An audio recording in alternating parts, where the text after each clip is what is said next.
Good morning. How are we? Good. Good. Welcome to the Revolution. If you've not been with us, we are in a series that's contrasting the American Revolution with the Jesus Revolution. And there's some amazing similarities with that. There are a few things that are quite different as well. We'll talk about some of those today. And we are in the second of four major points that are true of every successful revolution. And so we're just going to review those. These are the high-level principles that I'm hoping you will retain and allow them to kind of begin to seep into the way you think and look at life, because all of us want change, right? Every one of us knows that there's a better version of us out there. Did you know this? There's a better version of you out there. And it may not be very far away. I mean, just a few right choices might move you in that place where all of a sudden you're more the husband or wife you know that God's called you to be. You're more the son or daughter, or you're more the business owner or manager, the employee that you know that God wants you to be. And so I want to just encourage you. I want to help you get to that place that's a little better version of yourself, because when that begins to happen with a sense of God presence, there's something dramatic that can take place in you and through you to others. And so there's four principles that we're going to hold on to. The first one is, see if you can say it with me because you know it, okay? We've said it, and then you repeat it. See if you can say it with me. I'll just give you the first word. It's recognize. Good. About 10 of you got that. Excellent. Very good. Nice. Nice. But that's 10 on the way to 400, right? Okay. So recognize the problem. Yeah. That's the first one. We talked about that kind of in depth last week. And we talked about the two things that were very true. The thing that's true of the American Revolution was it was all kind of hovered around government. Right? Government was the epicenter of the revolution. And the government in England, the parliament was not representing the colonies, and that was the problem. Taxation. Right. That's right. All these, centuries old. We know that, right? All these centuries old. They recognize the problem. The thing that hovers around the Jesus Revolution is the temple, because the temple represented, and it represents in every culture, anywhere, everywhere, every religion. The temple represents that man can somehow maybe get to God, that man can have a connection to a deity. So every temple represents that, right? Right? Every temple that's ever happened, ever been, is a place where people would connect with God. And Jesus comes and he turns over the tables in the temple. I compare that to the Boston Tea Party, saying there's a problem with the temple. And Jesus, I want to change the way people get to God. They no longer have to go to a place. They no longer have to go through a priest. They literally can have direct access to God, because Jesus' presence can be everywhere. Rather than in a building, it can be in us. We are the new building for God. That's a radical thing. And so we looked at that. That's recognizing the problem, because the problem is all of us need a better connection to God. And if we don't have that connection, something will weaken at the very core of who we are, because sin taxes us. It taxes us. It taxes our relationships, the quality of our personal life with ourselves, with our family, with our friends and neighbors. It taxes us. So recognize the problem is a big, big, big deal, and Jesus is that representative that takes us directly to the Father, because he's the sacrifice for us. Massive, massive point. Okay. So the second principle that we'll look at today is join. That's good. That's in the hunt. So it's on your notes. Look at the top of your notes. Join the ranks of the resistance. Yeah. The second point is that in every revolution, there's a resistance movement, right? They're resisting something. And for you to make progress, to be a better spouse, there's something you've got to resist that pulls you back into a cantankerous spouse, right? There's something you've got to resist. So recognizing what I have to resist is huge and massive. And so we're going to talk about that today. And joining the ranks, the resistance, says there's a group of people that are all resisting together, and we're learning to be a resistance movement. And so you need that. If you do not have that, change will not ultimately happen. Every revolution has got to have a group of people that say we are going to be the resistance movement. So Jesus has that. The third one is to be committed to the cause. So say that with me. Be committed to the cause. This was, the salient statement by Patrick Henry. I know not what other course men may take, but as for me, give me liberty or give me death, right? It was that if there's nothing worth living for, there's nothing worth dying for. Because there's something, our freedom is worth living and dying for. So we want to recognize we've got to have the same kind of a commitment to Jesus. We've got to say, am I committed to the cause of Christ? That's critical for any revolution to be successful. The last one is to master the message. Master the message. That means I've got to learn the lingo. I've got to be able to articulate what the new is, what the better is. And this is where most revelations really struggle. And those that lack luster or those that did not last did not articulate a better alternative to the problem they were addressing. Fortunately, those that are early founding fathers were some of the most brilliant minds ever to put pen to paper, and they were able to articulate a better alternative than what England had given them. And so we have seen so much good stuff in our wonderful nation, which should induce in us amazing patriotism for our country, because there is a great alternative. We know we've got a better solution. That's absolutely true of the Jesus Revolution. Okay, so let's hunker down and let's look at joining the ranks of resistance. Back to our top of your notes, just kind of, again, reviewing kind of what is a revolution. A revolution is a drastic or far-reaching change in something. It's a dramatic, it's a sudden and complete marked change in something. It's a drastic and far-reaching change, fill in the last two blanks with me, of ways of thinking and behaving. Your thoughts have got to change. Fundamental to any change you want to do for anything in your world. You've got to say, how am I thinking about this, and how does my thinking need to change for a better marriage, better finances, better parenting, better walk with God? Whatever it is, whatever change you have, you got to think about it differently. That's critical. Revolutions do that. In the Jesus Revolution, in joining the ranks of resistance, kind of the term for a spiritual patriot, okay? Patriotism, in fact, that word patriot, interesting word, it was a derogatory word for literally hundreds of years. It was a derogatory term. Benjamin Franklin kind of turned it into a positive term. In England, it was negative. In America, it was positive.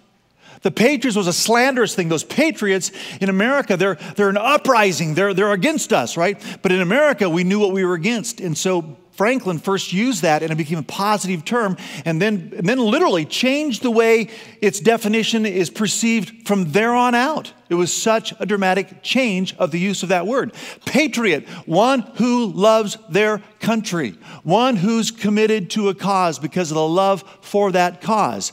And so spiritual patriots in the Bible, those are called disciples. Disciples. And we want to kind of unpack that word today, because it's an important word. It's a word that we don't embrace enough in our Christian faith. So let's look at that word, Christian. That's a good word. Christian. It was first kind of used again like a slanderous term against Christians in the book of Acts. In fact, the word Christian to describe those who follow Jesus is used in the Bible. I think this is in your notes. It's used 3 times. Okay, that's interesting, huh? The word Christian is used 3 times to describe those who follow Jesus. Now, the word disciple, in contrast, is used 269 times to describe those people who follow Jesus. So you tell me, which is the more biblical term? Yeah, right. Yeah, you know, it overshadows it by so much. It was the New Testament was written by disciples, about disciples, for disciples. I mean, it's what is woven all the way through it. They wrote it to other disciples so they would be better disciples. And so when we think of ourselves, to think of ourselves as Christian is fine. It's not a bad term. I'm not saying stop thinking of yourself as a Christian. I'm saying raise the ante a little bit. Raise the ante, because there's another word that Christian kind of evolved out of, and that's the term disciple. And when we get to know that, we're understanding something powerful about what God says about who you and I are supposed to be. Everything we talk about today will revolve around this idea of what the disciples understood about what Jesus was asking them to do. So when you join the ranks of resistance, you say, I'm in. Count me in. That was in the American Revolution not an easy thing, because there was actually many more loyalists that was loyal to King George and loyal to England, many more loyalists than there were patriots. It was a small group that increased more and more as time went by, but they had to be motivated to jump in. Someone had to create a compelling cause for them to say, I will join the ranks of the resistance, because they didn't want to. Because it meant disrupting life. Even though they didn't like to be taxed by England, they kind of would accept the status quo. And I'm a little bit concerned that sometimes as Christians, we accept the status quo because we just don't want to make any waves in the world. We just don't want to stand out. We want to fit in. We're more concerned about blending than kind of recognizing how are we different. And so God wants to kind of bring some clarity to who are we as believers. Jesus called early disciples in many ways. A lot of times he would just say, come, follow me. We'll look at a couple passages. Mark 4:19 is kind of a classic one. Come, follow me, and I'll make you fishers of men. Follow me, follow me, follow me. Jesus said that all the time. But one of my favorite times when Jesus calls disciples is in Mark chapter 4, verse 34 through 36. So it's in your notes. Look at it with me. Then he called the crowd to him along with his disciples, and he said, whoever wants to be my, what is it? Circle that word. Whoever wants to be my disciple must deny themselves, take up their cross, and follow me. For whoever wants to save his life, what's going to happen? It's going to lose. But whoever loses life for me and for the gospel will save it. What good is it for someone to gain the whole world, yet forfeit their soul? He's saying there's literally what's at stake is our soul, our very being, the core of who we are is at stake on whether we choose to be a part of the resistance movement or not. And so Jesus invited them, come be a part of this spiritual resistance movement. And the disciples they had some automatically connections about what that would look like. And so we're going to look at that today. 3 things. This idea of denying self, this idea of following, this idea of the cross. What does that mean? We're going to look at 3 things. One is about becoming a better learner.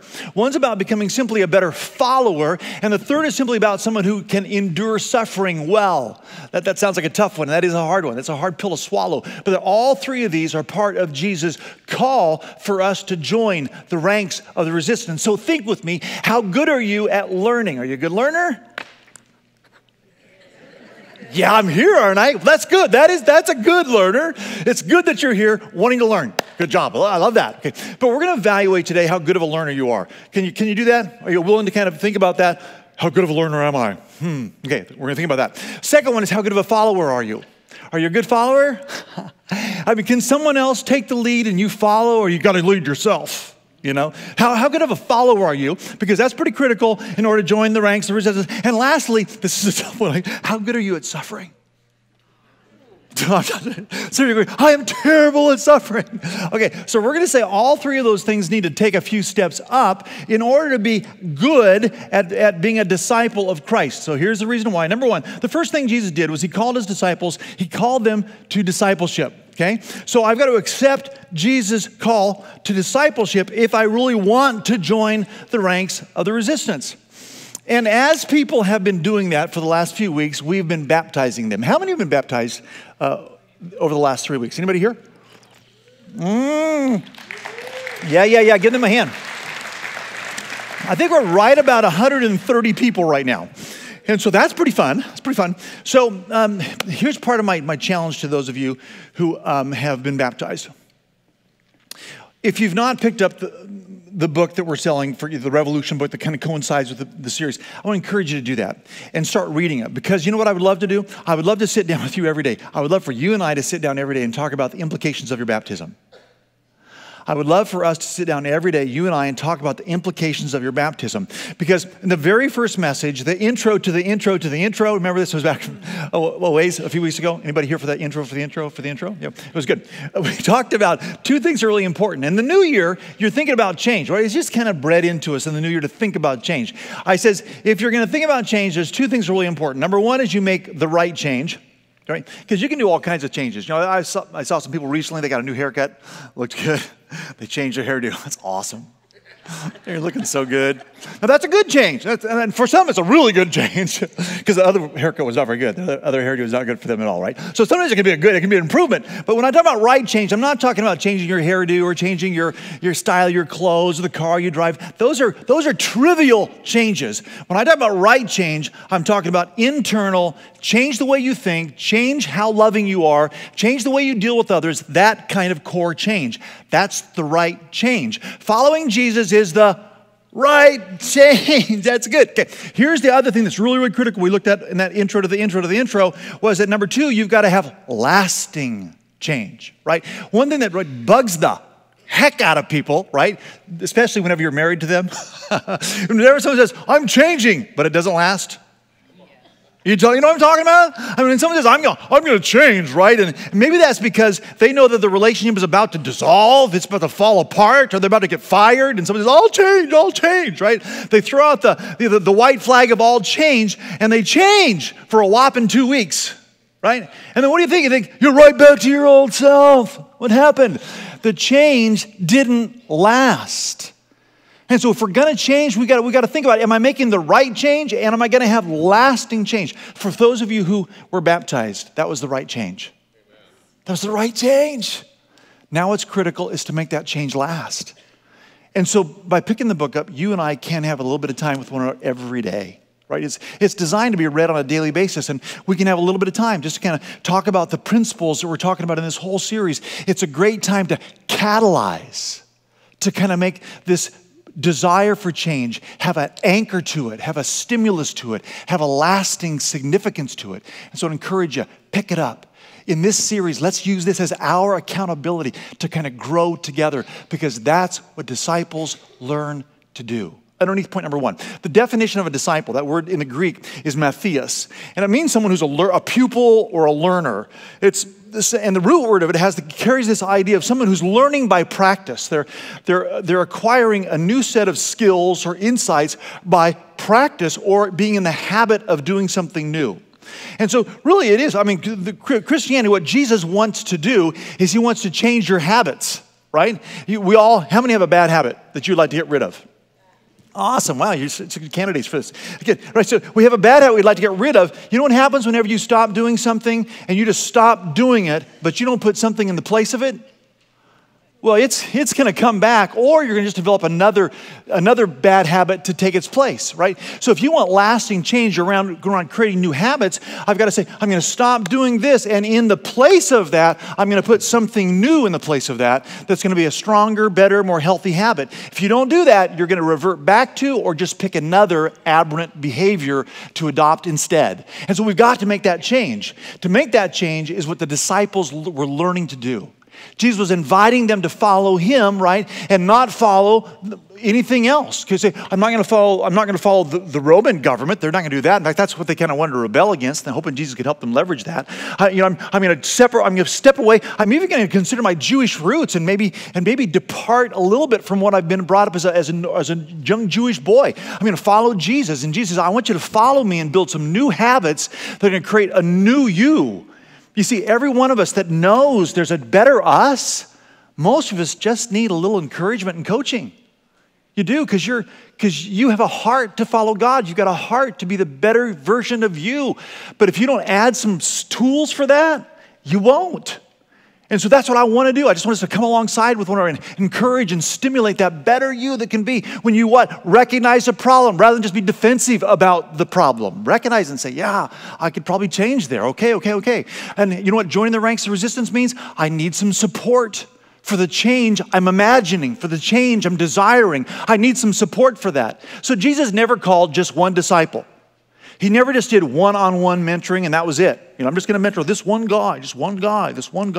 No, Andrew and James, or Peter and Andrew, these brothers, James and John, these brothers. Oftentimes he called them in little clusters, but this cluster grew to 12 and it kind of capped out there, and then it kind of expanded to another group and then to another group until he finally gets to his disciples and says, I want you to go get the whole world. Go get them, boys. We've built a foundation. Now you go get them. Get them with what? Get them with an ability and a passion to learn to be a student of who Jesus was. Jesus said this in Luke chapter 6, verse 40. Jesus says, a student is not above his teacher, but everyone who is fully, circle the next word, what is it? Trained, what will he be? He'll be like his teacher. That's what Jesus wanted them to do. He said, I want you guys to be like me. Will we ever be 100% like Jesus? No, because we'll always have a sinful propensity or tendency. But we're going to be a lot more like Jesus, right? From wherever you are now, you can be a lot more like him. And being a disciple says, that's what I want to do. I want to learn to love like the author of love. I want to behave towards others like Jesus showed us how to behave towards others. I want that, and I'm going to pursue that. And when you join the ranks of resistance, that's the commitment you make to be a learner under discipline who says, I'm going to get better at learning. So let's talk about learning a little bit. I asked you earlier, are you a good learner? And some of you say, yeah, I'm a really good learner. There's different approaches to learning. When you live in the Western world, the Western modality of learning is basically a lecture-learner kind of style, right? We grew up, right, going to school and having someone lecture at us, right? And then they test us on what they lectured us at. And if you passed, you were a stellar student. Part of the challenge of that is they lecture at you. They give you a notebook, or you take copious notes. Good for you. And then they tell you, we're going to test you on this date. And what do you do the night before they're going to test you? Right, usually just the night before, right? I mean, some of you, maybe a small percentage of you, immediately started to review the material the day it was taught. No, not really. But so most of us, the night before, what do? We cram it in, right? We cram it in, then we go and we take the test, right? And you might ace the test. What if they gave you the test again in a month? Would you fare as well? No, you wouldn't you? Because in the Western modality of learning, it was regurgitating what we were told in a test atmosphere, and then that was the sign of success. That was not the modality Jesus embraced. He was not a lecture kind of teacher. He had so many more modalities that he engaged in the learning process. And so these are what I want you to do a little quick evaluation on. And now I understand you're raised in a Western world, so some of these you might be rather weak in, but that's okay. We're just getting a picture of what Jesus did in contrast to what we're used to doing. Because we got to get better at learning if we want to really follow Jesus, because this is a big deal. Following Jesus is a big deal, right? I think so. And so the first one, if you're a listener is your recording, right? So when I listen, I record. And right now, you're doing a great job. Awesome. How's your recorder working? You have record push, don't you? Right? So you can go back and review it later. But our recorders don't work so well, do they? Here's how bad our recorders are. They've done studies of people that do what you're doing right now. And this is a sad statistic for me. I hate this statistic. They say that for all of us that are listening right now, our recorder's going, that within 72 hours, you're going to forget 90% of what I said. That just tears me up. 90% of what in 72 hours, you're going to forget 90%. Give you another 72 hours, and you might be an excellent student. You're going to forget it all. You're going, Pastor, I'm better than that. I can forget it all. You could preach the same sermon next week, and I'd go like, oh my gosh, that was good. Because you so thoroughly forgot. Jesus, he didn't embrace that method. I mean, the longest sermon Jesus preached was the Sermon on the Mount. And if you read the Sermon on the Mount, it took about 25 minutes. That's the longest Jesus did. And I know some of you are saying, Pastor, you ought to be more like Jesus. Thank you very much. Thank you. I'll work on that, by the way. I'll work on that. Not today, but I'll work on it generally. So he did that. He did some lecturing, and people learned in that environment. But if the Spirit had not brought it back to memory for them, they wouldn't have remembered it. And so that's one way to do it. So the other way is by observation. Observation is good, right? This is like watching someone, right? And you've done this before, right? Maybe you were a kid and your dad's a great mechanic. Anybody have dads that are good mechanics, And you're over his shoulder, you're watching, and you're watching what he does with the wrenches and where things are at. And he might be saying, yeah, this is the alternator, and yeah, this, he's pointing some things out and you're watching, Well, that's a great way to do it, right? Because you're researching. When you do that, you're researching, that's how that's done, I see. Watching is good. I hope that you've got somebody that you really respect in the faith that you're watching. I hope so. So part of what we want to do is just try to connect the dots, because some of these things are readily available to us. We're just not consciously engaged in the process. But who would you aspire to be like? Who impresses you with their faith and their love for God and the way they carry it out so effectively? Watch them. Watch what they do. Have that sense of, I want to be a learner, so I want to be a student of this person. Watch, because you research well with that. The next one isn't just observation or watching, it's discussing. There's an interesting story about a person that did just the first two. He was from another country, he came to America, and didn't speak a word of English, not a lick of English. And the first job that he got, he was wanting to learn. First job he got was he was a support to a choir teacher, and he learned me. He learned that. He picked up on that me. It was good. And the next job he got was a short stint with the military, and he learned to say yes, sir. Yes, sir. And so he learned that. He just no English whatsoever. Next job he got was at a restaurant, and he had to set tables. So he learned forks and knives. He learned that. He had that down. Forks go here, knives go here. Forks go here, knives go here. And then the next job he got was at a candy store, and he learned goody gumdrop. Goody. Well, he was close in proximity to a murder in the area, and the officer that was interrogating him said, "Who committed this crime?" And he said, "Me." He goes, "Oh my gosh." He goes, "Are you telling me that you killed this person?" He goes, "Yes, sir. He goes, oh my gosh. And he goes, how did you do it? Fork and knives, fork and knives. Oh my gosh. You are arrested. Goody, goody, gum drop. Goody, goody, gum drop. So anyhow, back to our list. Okay, so there's the listener. The sad thing is, out of everything I say today, that's what you'll remember. That's the saddest thing about today. That's sad. You're going to be going home, goody, goody, gum drop. Recognize the problem, join the ranks of resistance, be committed to the cause. Okay, so the third one is discussion. Discussion, this is huge. Jesus, in the reading today, or this week, so if you read, how many are reading along in the book with me? Okay, more of you need to do that. So as we're reading along, this week, remember we talked about these points. I talked about these points in the book. And so this is kind of a way to review, because review is a good way to learn stuff, right? And so we're kind of reviewing. I talked about all the times, about 113 times, Jesus, with his disciples, asked questions. I mean, he's constantly asking questions of those around him. I mean, and so why was he doing that? It's because he knew that when you ask questions, when there's discussion, there's this dialogue that's massive, because all of a sudden we start to reason together. The Bible says, come, let us reason together. That's discussion. That's what happens in a small group, right? And so why are we so passionate about small groups? Well, Jesus had one. We're passionate for small groups for that reason, but it's the way we learn. It's the way we learn. I've got a couple of sets of material that I'm working on right now. One by a man named Donald Miller is a great author.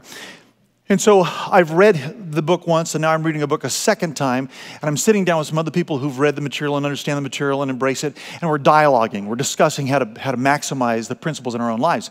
That's one thing I'm doing. Another thing I'm doing is trying to be a better leader. I've signed up to be part of I'm actually a guinea pig. I got in free to a major, Fortune 500 authors research project, and so I'm part of the research project. And so, but with that, I get some coaching, some weekly coaching, and then they get to use me as a stat somewhere down the road, like, he was a failure.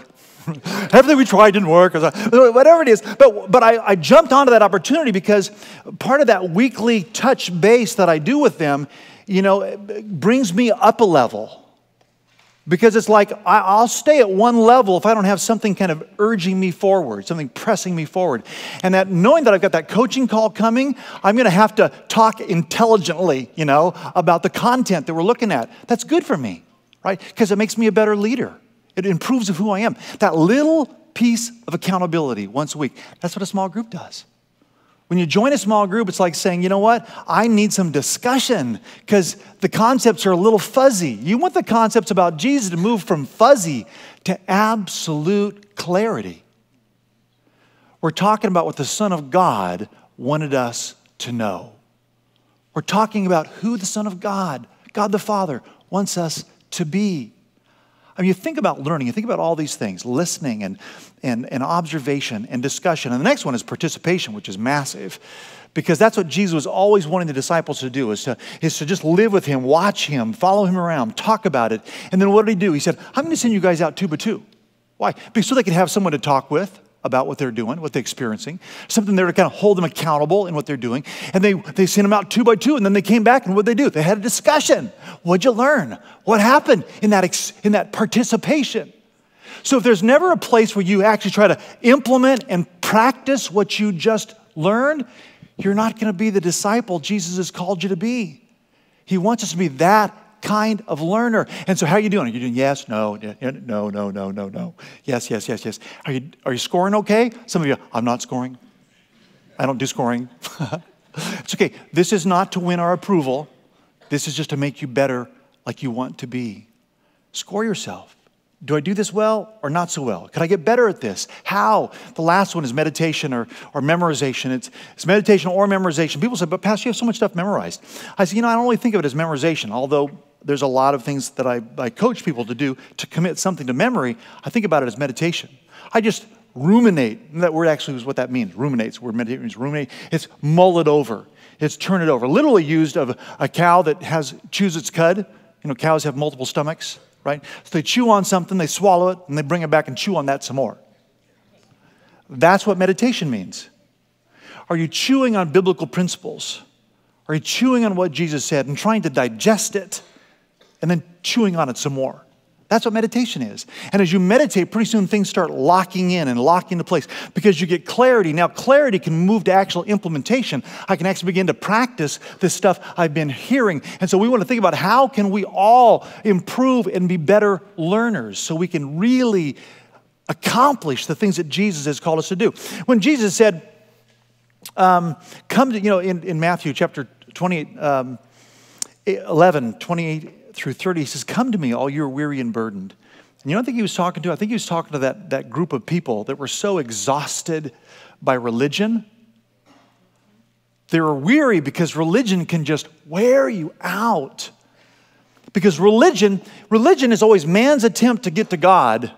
Christianity is God coming to man. Big difference. Religion is trying to appease a God that's ticked off at me. How do I make a God that's ticked off at me, not so ticked off at me? If I can just do enough good things, maybe he'll like me. That's religion. Jesus didn't come to start a religion. He came to start a revolution. He didn't come to start a place where you'd go to another temple to find God. He wanted the temple to be inside of you, where God began to speak to your heart day by day, moment by moment, as you learn to follow and cultivate a sense of knowing his voice and knowing his voice. And you cannot know God's voice in the future if you've not soaked up God's voice from the past. That's why the scriptures are so important. So when I soak up the scriptures of the past, it fine-tunes my ability to hear God's voice in the future. And so that's what he wants from us. Jesus, come to me, all you're weary and burdened, you're exhausted because of religion. Come to me, and I'll give you rest. Take my yoke upon you. He says, hook up with me, link up with me. And what? You will learn. You'll learn. You'll learn from me. Another translation says that you'll learn the unforced, walk with me and work with me. Watch how I do it. You'll learn the unforced rhythms of grace. That's what he wants you and I to do, is to be competent at something because we've learned it so well. It's like second nature to us. So what are we learning? We are learning how to be the best lovers we can possibly be. That's the Jesus objective. Jesus was the best lover there could have been. He was the best lover that walked on the planet. He was the author of love. He invented the concept. It's his idea. He lived it. He personified it. And what he wants from us, what I want for you, is for you to be the best lover you can be. Doesn't everybody win in that category? Right? Your spouse wins, your kids wins, your neighbor wins. Shoot, even the guy you don't like at work wins. Right? Everybody wins when you're a better lover. And so God said, I want you to be that. How do I do that? Come to me. Work with me. Watch how I do it. Notice what the Apostle Paul said. Philippians chapter 4, he says, whatever. Listen, now I want you to listen to this because it's, in one sense, you could say that's almost audacious. But what if it was something that you could aspire to yourself? What if you could aspire to saying what Paul says? Whatever you have learned from me or heard from me or seen in me. Is that what it is? Is that the process? Whatever you've learned or received or heard from me or seen in me, put it into, circle the word, practice. And guess what happens? The God of peace will be with you. See, on one hand, it's almost audacious, right? He's like, whoa, that's incredible. He's saying, just do what this guy does, and the God of peace, he just knows whatever you've learned, whatever you have learned or received or heard from me or seen in me, put it into practice. Wouldn't it be amazing if we could say that? You're thinking, wow, that'd be incredible. How would you do right now? Would you say, oh, I could modify that. I could say, about 60% of whatever you have heard or learned or seen in me, put it into practice. Or maybe, I don't know if I could get that high. Maybe even like 50%. Maybe 30%. 30% of whatever you've learned or heard or received from me, put it into practice, and the God of peace might be in that 30% of the time. Maybe. What would it take for your percentage to go up? I would say it would take having a Paul. It would take having a Paul, right? Having someone that you say, I want to follow them like they're following Christ. They're doing a great job. I want to learn more about that. I want to discuss. I want to get into dialogue. I want to work this into the fabric of who I am. Why? Because if I don't, nothing changes. It's not lasting. It's not significant. But those of us that make significant changes, we will experience a revolution in our own hearts and lives, in our families, those closest to us, and the circle will just keep expanding out. Washington knew that was his problem. If he did not fix the problem of the American militia, Minutemen style of fighting and learning, they would lose the revolution. They would be defeated. Washington had to get the ranks of the followers to say, we will be committed to this cause. Fortunately, as he was picking up the sword, Thomas Paine picked up the pen. And Thomas Paine's pen may have been more instrumental even than George Washington's sword to get patriots to join the ranks of the resistance. The little book Common Sense was written helping the average American understand why a break with the crown was critical for independence. And so he wrote that book. 500,000 copies were in print and sold and distributed throughout the American colonies. There was 1.5 million people in America at that time. And as they began to read, they would read it together. They have a small group reading, right? Because not everybody could read. So they would gather at taverns and churches, and somebody would read Common Sense. And he was saying, right, it says in the title, this is common sense. Do you want to be under tyranny or do you want to be under freedom? And I think sometimes we miss how absolutely common sense it is to follow Jesus. Do you want to be a better lover or do you want to be selfish and all about you? Selfish and all about me. Or a better lover. Common sense. God says, if you want to follow me, you must deny yourself. That means it's not always comfortable to be a learner, but it's always for your best to be a learner, to absorb and ask the questions, what does God want to teach me from this situation? How does God want me to get the most out of following Him? I mean, you think about it. I mean, you think following Jesus is an important thing, and to do that well would have any impact on the world around us? You think?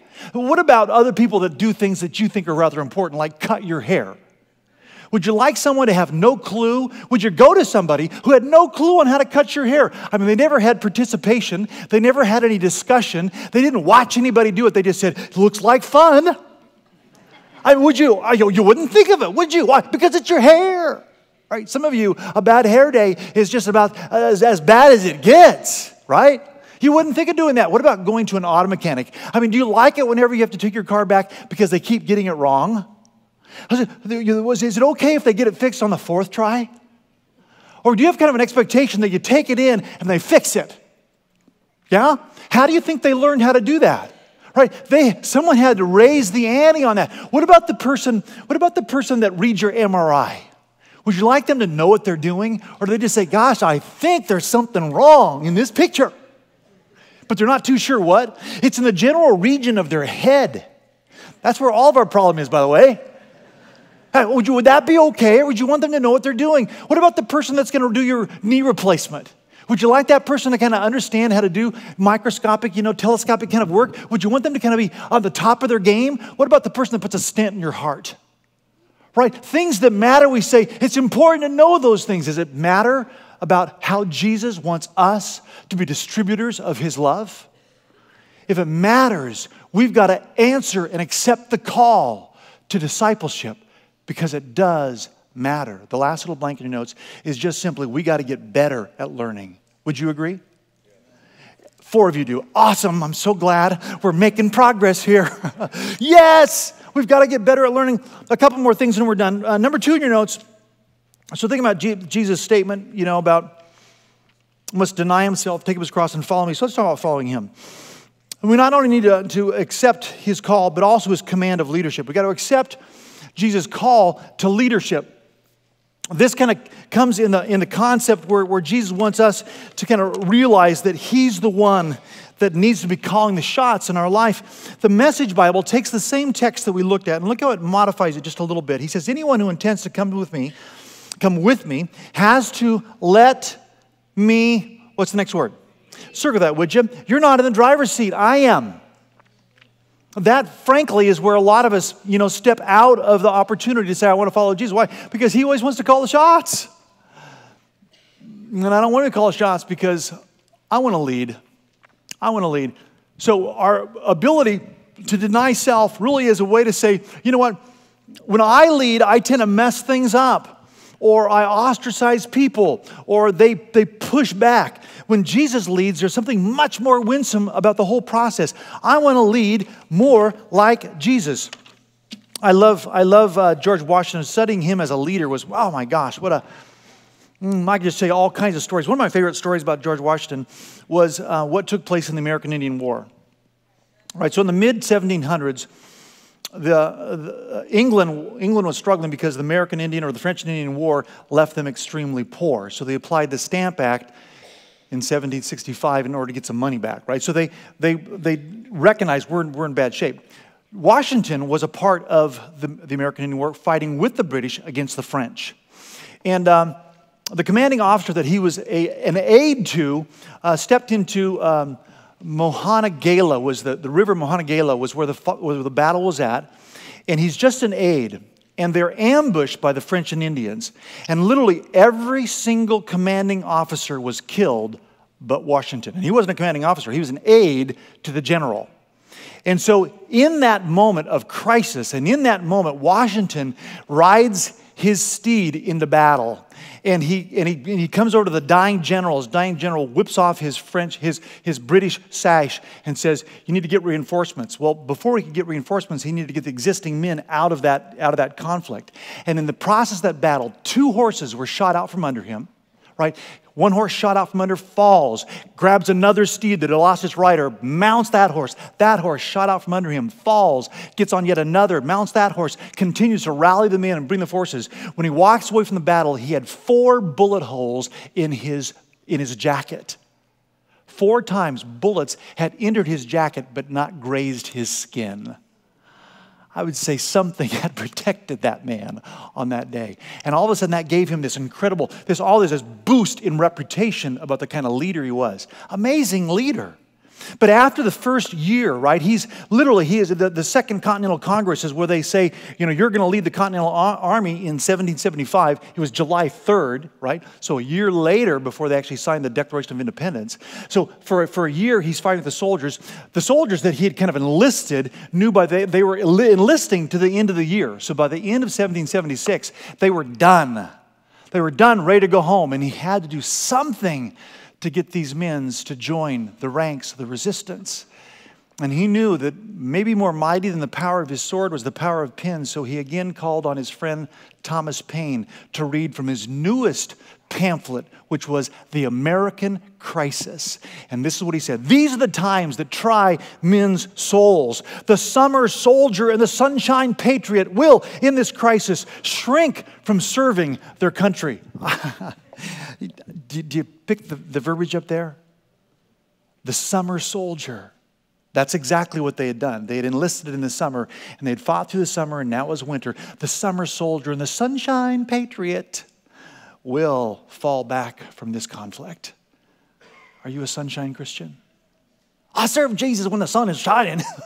when things are going good, I love Jesus, right?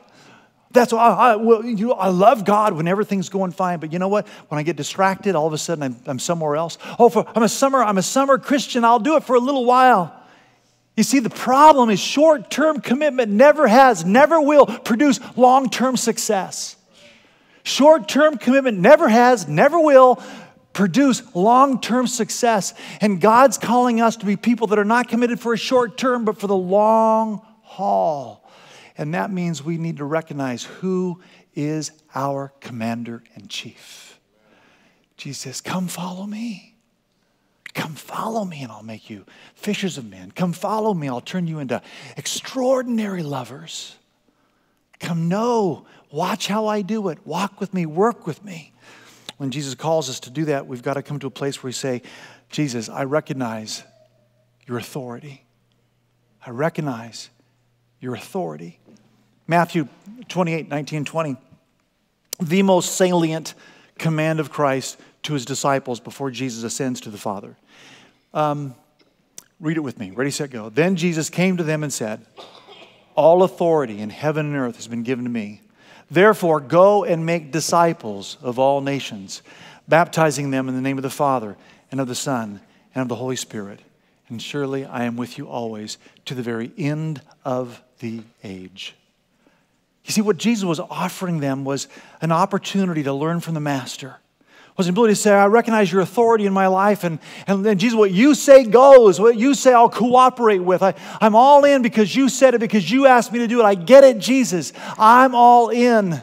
When we recognize the authority of Christ, all of a sudden we start giving him authority over the things we want to do when they are in conflict with the things he wants us to do. And Jesus wants to call you and I to this place where we say, I get it, Lord. I get it. I'll follow. John Maxwell, a favorite author, gives a definition about a disciple. I want you to look at this definition and just look at it in terms of what we've already talked about. We've talked about that if we're serious about joining the ranks of resistance, we've got to be better learners. We've got to be better followers. Look at this definition. He says, a disciple is a learner under discipline. Remember that word disciple means discipline. A disciple is a learner under discipline who has voluntarily submitted him or herself to be taught. Discipleship does not bring people into legalism, but into liberty. It doesn't dominate people, it develops them spiritually. Discipleship doesn't manipulate people, but matures them spiritually. It doesn't restrict people, but releases them to their own ministry. A disciple is one who has learned to submit to authority and is therefore able to exercise authority. You see, that's what Jesus wants us to recognize. He said, oh my gosh, when I get serious about my faith, I'm saying, you're in charge, Lord. And if there's a movement that has godly leadership, I want to cooperate with that and work with that. I mean, and I know some of us, we don't like that word, that little word in there that's submit. That's That just brings out the frustrated side of us, right? And I know, ladies, for some of you, you're like, oh, I don't like that word at all. Doesn't the Bible say, wives, submit to your husbands? It's kind of like, just makes you bristle, doesn't it, ladies? It's like, I'm not sure I want to do that. Right. Here, I got some really interesting news for you, ladies. The Bible, you look at any translation, and it says, wives, submit to your husbands. Now, you're going to love this. You're going to love this. That word submit, that phrase, wives, submit to your husbands, that word submit ain't there. It ain't there. You're going, yes! Yes! I know some of you are really excited about that. It's not there. It's not there. You go to the original Greek, there is no word submit there. It's missing. You're going, whew, that's a monkey off my back, boy. Nice.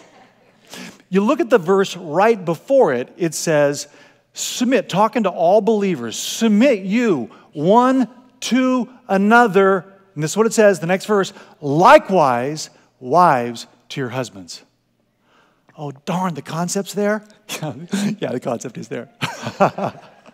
What's he saying? He's saying, unless there's a sense of respecting someone's position, and every man, even modern day marital therapists say that one of the roots, one of the most primary needs that every man has is respect. When you stop respecting your man, your marriage is on shaky ground. Because that's what he needs the most from you. And the word submit was the way the scriptures told us to give it to him. It was to honor him, to respect him. Does that mean he's always right? No. In fact, sometimes he's not right at all. That's why he needs you. And if you will give him respect, he will give you voice into his decision making. You see, submission is part of the thing that makes every military either successful or not. If Washington had not had men that respected him, we would not have America. We would not. We would not have the freedom that we know. Why? Because submission is critical. For every successful organization, submission is critical. And does it mean blind submission? No, unless you're following Jesus. And even then, he welcomes dialogue. I was telling a friend that I work out with at my garage gym this week. I said, we're doing a thing at our house a couple times a month. We're just inviting people from the community that we just know, we built friendship with. And they may not have any relationship with God at all. We're just inviting them over for, to hang out and converse and eat a meal together. And I said, you know what I crave? I crave having a chance to just sit across from people who don't necessarily think like I do and see things the way I do and just lovingly respect them and have dialogue. Just about the things they wrestle with. What do you wrestle with whenever it comes to really trusting and believing that there's a God that loves you and literally has revealed himself in history about how much he loves you? I mean, what do you do with that information? Do you pretend it's not true? Or I want to have those conversations. When people wrestle about their sexuality and what to do about that, I want to have conversations where people can be honest and know that I'm not going to reject them. I'm not going to kick them out of the church. I'm not going to say, you don't belong here, because I believe Jesus did that. He created an opportunity for dialogue. He never shut the door on someone's willingness to investigate and wrestle with what in the world do they believe and what difference does it make in life, because he was the one that could set us free from whatever tyranny is about us. And he wants to do the same, not just for you, but through you. He wants you to be someone that can exercise authority about what you believe, because you have learned to submit to authority. When we do that, we become the kind of disciples Jesus called. Those that would accept his call to discipleship. Those who would accept his command of leadership. The last and final thing is it might be the hardest. It might be the hardest. Save the best for last, right? So our text says, and he called the crowd to him along with his disciples and said, whoever would come after me must deny himself, take up his, circle the word cross, and follow me. So here's kind of the predicament, right? This cross thing. We've got to get clear about what Jesus means here when he uses that word. So for them, at that time, the cross was absolutely, it meant one thing. It was an instrument of execution. Remember, they are under the tyranny. They're literally under tyranny, the tyranny of Rome. I mean, if they step out of line, they're crucified, literally. I mean, we'll say that we'll use that term. They crucified me. Well, no, they didn't. But if you lived in Rome in the first century, they could. They could. In fact, they would see sometimes there were times when literally there were Christians spread across the mountainside, and there might be 100 or 1,000 that were crucified. I mean, the kind of persecution, that's what they did when you crossed lines with Caesar. They crucified you, literally. And so when Jesus says, take up your cross and follow me, what's he saying? He's saying, are you willing to suffer? I know that's not real popular. It's like, right, oh, Pastor, you're screwing it up here, right? People may not want to join the ranks of the resistance if they know they got to suffer. Well, I really kind of want to be straight with you, right? I want you to know, if you're going to follow Jesus, it's not like you can be a sunshine patriot or a summer soldier and say, oh, I'll follow him just when it's good or when it's convenient. He's saying, I want you to follow me even when it's hard and it's tough. And you might think you're not equipped for this, but you're more equipped than you know. You are. Honestly, a lot of you. How many of you have children? See, you know how to suffer. And even better than that, how many of you are married? Right? See, you know how to suffer. See, there's something that is absolutely congruent and synonymous with commitment, and that is a willingness to be uncomfortable. Suffering is the willingness to be uncomfortable and try to learn something in the midst of the discomfort. Part of what I tell, I love the guys that I get to hang out with. I got 20, 30, 40 guys that I've poured into over the last decade, and those men are just, I love them. I mean the vast majority of them. I'm just pausing. I can't even think of any that's fallen off the wagon. Well, they've fallen off the wagon, but they've got back on the wagon. That's the right thing, right? You might fall off the wagon. Well, that's okay. Just get back on the wagon. That's what it's all about. Just don't stay off the wagon. And so all these guys, I've got guys that were drug dealers and drug addicts and alcoholics and multiple affairs and broken marriages and they've got the best marriages of their lives these days.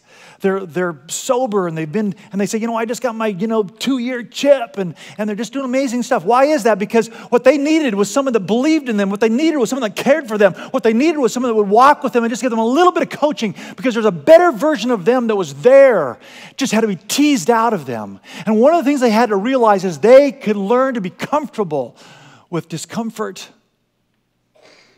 They could learn to have comfort in times of discomfort. They could learn to face difficult conversations with their spouse. They could learn to admit their own mistakes, even though the old them would rise up in defensiveness all the time.